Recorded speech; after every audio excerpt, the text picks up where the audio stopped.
Good day. This is Terry Roach from Capsifi with another episode in our Enterprise Operating Model series.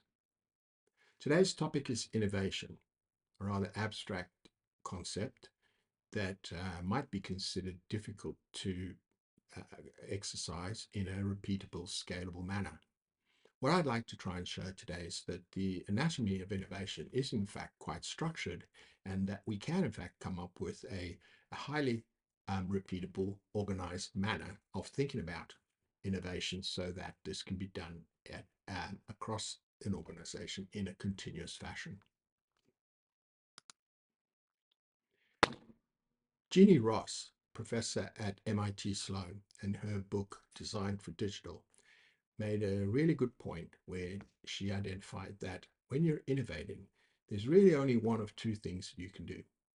You can either innovate what you offer, or you can innovate how you deliver your offerings. Now, the first of those is a product-centric perspective. But what you really innovate in is not so much the product itself, but the value proposition of the product, the value that you're going to deliver to your individual customers through the product. And the second perspective then is of how you deliver your offerings is through your organizational capabilities, which is not so much the capability itself, but how you orchestrate those capabilities into your value streams. So in both cases, what we're innovating and what we're hoping to improve is the value that our customers derive from our product and from engaging with us as an organization.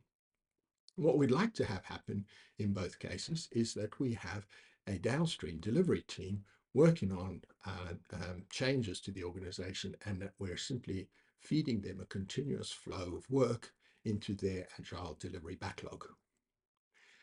Now, so where do we begin? Well, if you're starting off with a value proposition, what you really need to think about is who is the recipient of that value. And we can identify and target value at individual personas, which represent the various customer segments across our customer portfolio.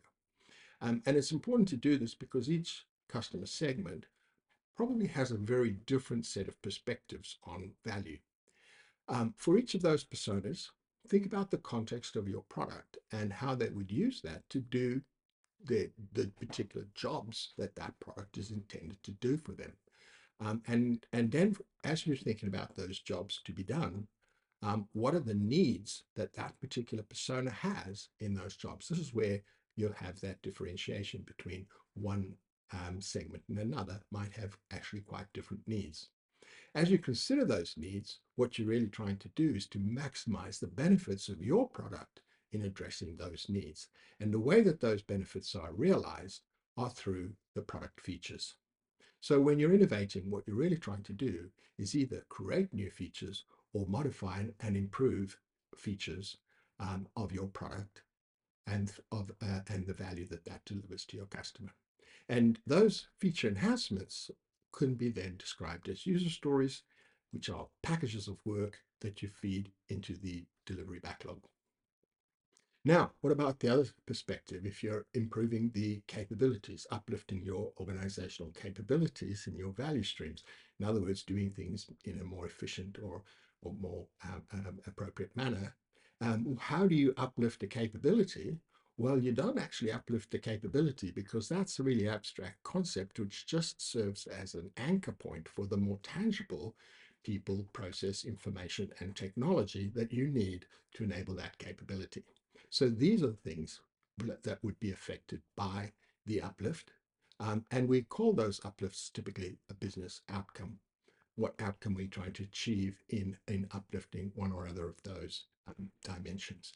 And once again, those uplifts, those outcomes can be described as user stories and fed into the very same backlog so that the downstream delivery teams don't even need to know where this all came from, where this work came from. They simply understand the scope of work of what they need to deliver. So that gives you a really nice separation of concerns here. The focus of your innovation clearly identifiable between product-centric and capability-centric, and that is important so that you know which process to use to come up with the enhancements. And the enhancements package those enhancements or features or outcomes into user stories or work packages that you feed the delivery teams. So the innovation, the ideation, the creative part happens here in this scoping area.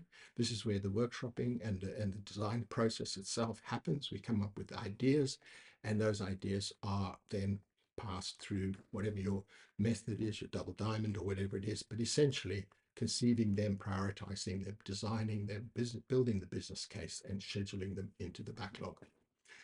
Of course, what that means then is that this is not necessarily a mutually exclusive, but entirely complementary process where work can be coming in a continuous fashion from either or both of these streams, and the delivery teams just very efficiently plowing through the work that you've prioritized and sent through to them.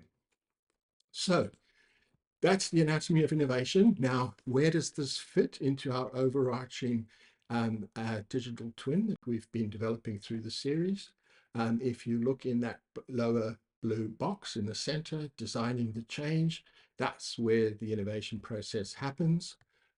Of course, what we above that, you'll see the customer journeys and the value streams that would be affected by the enhancements, and then to the right, the work packages feeding into the delivery teams. So hopefully that's been helpful, and I'm looking forward to continuing the journey with you. Thank you very much for your time. I look forward to talking to you again.